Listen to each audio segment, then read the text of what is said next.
भिंड शहर के सौगात मैरिज गार्डन में आज कांग्रेस पार्टी के द्वारा प्रेस कॉन्फ्रेंस की गई। जिस प्रेस कॉन्फ्रेंस में उन्होंने 16 दिसंबर 2024 के बारे में बताया है कि अब कांग्रेस पार्टी के द्वारा एक बड़ा आंदोलन भोपाल में किया जाएगा, जिस आंदोलन के लिए संपूर्ण तैयारियां प्रदेश भर में की जा रही हैं।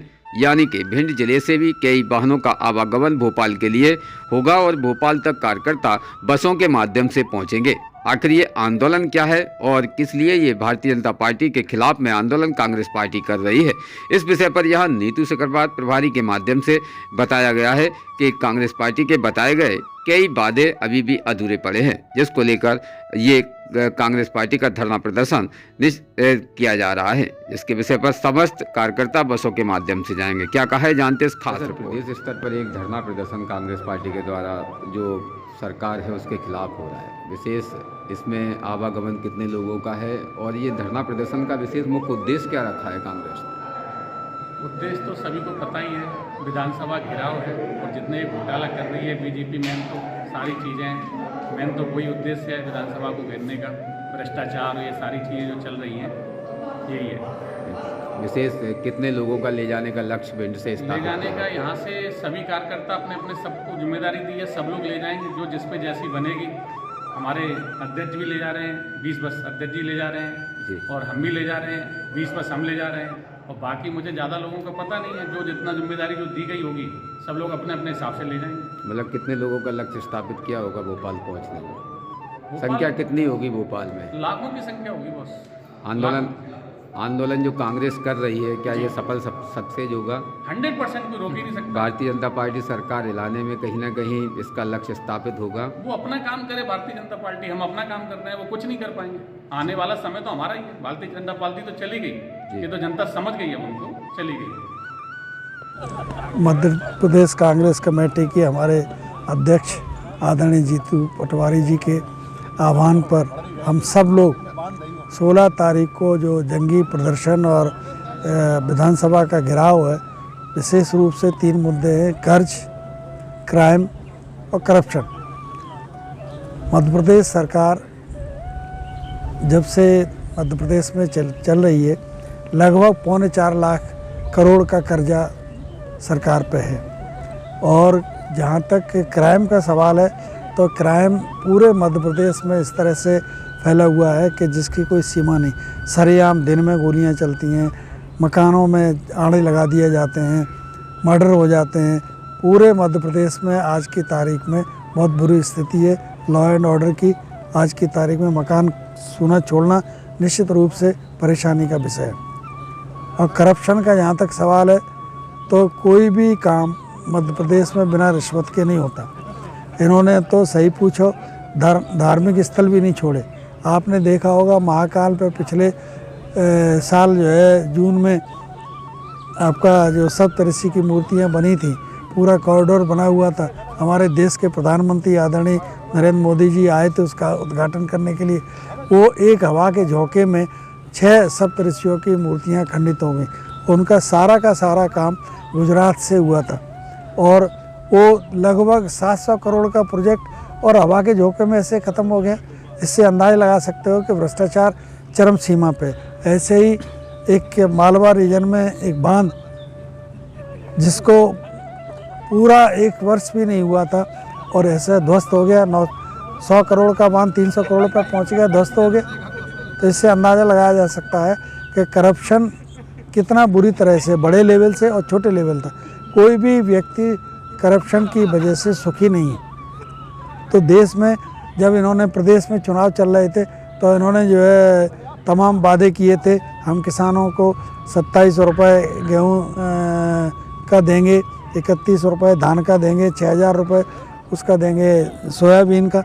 वो एक भी नहीं MSP किया, खरीदा ही नहीं जा रहा, पैसे ही नहीं आवंटित किया। तो निश्चित रूप से लाडली बहनाओं को ये कहा था इन्होंने कि हम 3000 रुपये 3000 तो छोड़ा, 1250 रुपये मिलना भी अब धीरे धीरे बंद करते चले जा रहे हैं। तो इससे ये लगता है कि ये झूठ बोलते हैं, झूठ के पुलंदा के अलावा दूसरा उनके पास कोई वो नहीं है। तो मैं तो आपसे बताऊंगा कि भिंड ज़िले से लगभग 2000 आदमी वहाँ पे पहुँचने की संभावना है। भोपाल में कोई बसों से जा रहे हैं, कोई अपने 4 व्हीलर से ले जा रहे हैं, कोई ट्रेन से जा रहे हैं। हमारे सारे विधायक और विधायक चुनाव लड़े, लगभग 2-2 बसें सारे विधानसभा से ये जा रही हैं। हमारे प्रदेश के प्रत्याशी जो प्रदेश के जो पदाधिकारी बने हुए हैं नए, वो सब एक एक बसें ले जा रहे हैं और सारे संगठन के मोर्चा अध्यक्ष वगैरह हैं, सब लोग अपनी अपनी 4 व्हीलर गाड़ियों से जा रहे हैं। ऐसे लगभग 15-20 बसें और 100 के लगभग वाहन 4 व्हीलर पहुंचने की संभावना है। कहाँ से जाएंगे ये वाहन, किस जगह से जाएंगे? कोई जगह निर्धारित नहीं है, अपने अपने वाहन अपने घर से ले जाएंगे और बसें जो लोग तय किए वो अपने हिसाब से वहाँ से ले जाएंगे। लेकिन ये चूँकि हमारी समन्वय समिति में ये निर्णय लिया गया था, वो मैं आपको बता रहा हूँ कि ये तैयारियां हैं और निश्चित रूप से हम लोगों ने वार्ड लेवल पे, पंचायत लेवल पे, विधान लेवल पे सारे प्रभारी बनाए हुए हैं और वो प्रभारी चर्चा कर रहे हैं, लोगों को प्रेरित कर रहे हैं जाने के लिए और बहुत तादाद में जाने के लिए तैयार है।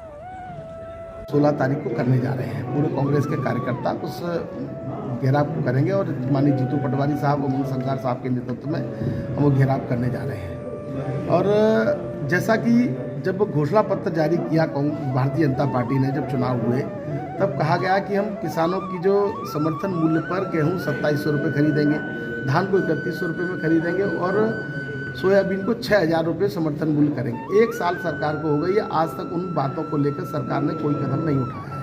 लाडली बहना के रूप में जो 1250 रुपये हमारी बहनों को दिए जा रहे थे, वो जब सरकार बनी तब कहा कि हम 3000 रुपये तक इस राशि को ले जाएंगे, लेकिन आज दिनांक तक उस मुद्दे पर भी सरकार बात करने को तैयार नहीं मुद्दे। और मुझे लगता है कि इतने मुद्दे हैं जिन मुद्दों को अगर हम गिनाएंगे, भ्रष्टाचार के रूप में पूरा मध्य प्रदेश डूबा हुआ है। पर्ची वाले मुख्यमंत्री की स्थिति ये है कि कोई काम बिना लिए दिए मध्य प्रदेश के वल्लभ भवन में होता नहीं है। और अन्य मुद्दे भी इसमें शामिल हैं। भ्रष्टाचार की लंका को मुझे लगता है कि दहन करने का अब समय आ गया है। सरकार के विरुद्ध एक लंबी लड़ाई करने का जो समय है, वो समय 16 तारीख को है और बड़ी संख्या में वहाँ कार्यकर्ता पहुँचे। लगभग 1 लाख के लगभग तो मुझे लगता है कि संख्या रहने वाली है। भाजपा सरकार भी 1 साल के कार्यकाल की उपलब्धि गिना रही है। मैंने कहा ना कि वो तो केवल उपलब्धियाँ, झूठी बातें करके ही जनता के बीच में जाते हैं। वो हमेशा झूठ फैलाने का काम भारतीय जनता पार्टी ने किया है। मैंने कहा ना कि 3 मुद्दों पर जब आप उनसे बात करेंगे कि क्या हुआ किसानों के समर्थन मूल्य को लेकर, क्या हुआ लाडली बहनों के 3000 की मांग को लेकर, करप्शन की स्थिति ऐसी बनी हुई है। आप जब लोगों के बीच में जाएंगे तो आपको पता पड़ेगा कि छोटे छोटे व्यक्तियों का काम भी, चाहे तहसील स्तर पर हो, चाहे पुलिस प्रशासन पे हो, बिना लिए दिए कोई काम नहीं हो रहा है। सर, आपने कहा कि भारतीय जनता पार्टी, आप मीडिया जगत के लोग हैं, मुझसे बेहतरीन इस सच्चाई को आप जानते हैं, क्योंकि चुनाव के दिन तो हम तो जेल में पहुंचा दिए गए, लेकिन मीडिया के बंधु जरूर सड़कों पर रहे। भिंड की मैं ऐसा मानता हूं कि भिंड में अगर प्रशासन ने दादागिरी और तानाशाही नहीं की होती तो भिंड लोकसभा भी हम जीतते। मुरैना में भी अगर तानाशाही नहीं की होती तो मुरैना भी जीतते और ग्वालियर भी जीतते। अब ऐसी स्थिति पूरे देश में निर्मित हो गई है कि मारो काटो, चाहे किसी को परेशान करो, लेकिन चुनाव जीतना है। ये स्थिति भारतीय जनता पार्टी ने निर्मित की है। मुझे लगता है कि इसके दुष्परिणाम आने वाले समय में भारतीय जनता पार्टी को ही देखने पड़ेंगे। सीहोर में एक रोज ताज़ा खबरें देखने के लिए हमारा चैनल DBC 24 न्यूज़ को सब्सक्राइब करें।